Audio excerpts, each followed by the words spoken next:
everyone, I'm Mark Lombardi. Christian Dean here, and today we want to talk about, do you need a new website? So this is a really important conversation as a website developer. There's a lot of best practices for you as a business owner to be able to take into consideration. You need to make sure that your website's extremely visual. You need to make sure your content is clear, concise, and has a call to action, meaning you know exactly what you want your potential website customer, visitor, to actually do. So do you want them to call you? Do you want them to fill out a form? Do you want them to book or schedule a class or anything that specifically relates to your service? You need to understand that.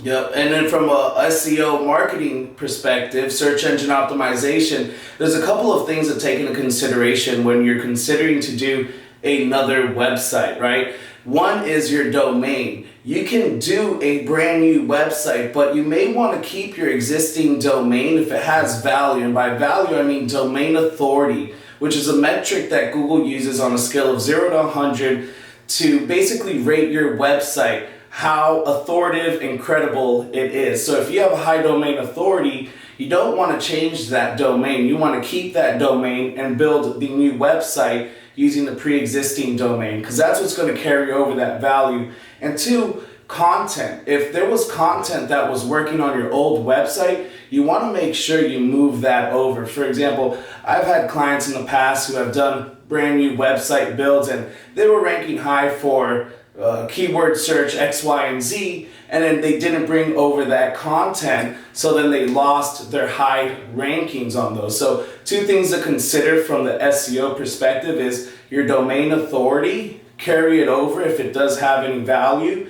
and two, carry over any content from your old website that's working well and implement it on the new one. Yeah, I think a great rule of thumb, the average website in terms of its user interface and how well it works with best practices lasts around 3 years. So once your website's over 3 years old, you may want to start considering, do I need a website refresh? And even if you're in an industry that changes very rapidly, you may need to even do it before then so you stay ahead of the curve and your customers can tell the difference. Awesome. So guys, stay tuned for more tricks and tips in digital marketing. Make sure you guys subscribe. We're going to be putting out a bunch of valuable information, guys, and we look forward to seeing you on the next video. See you there.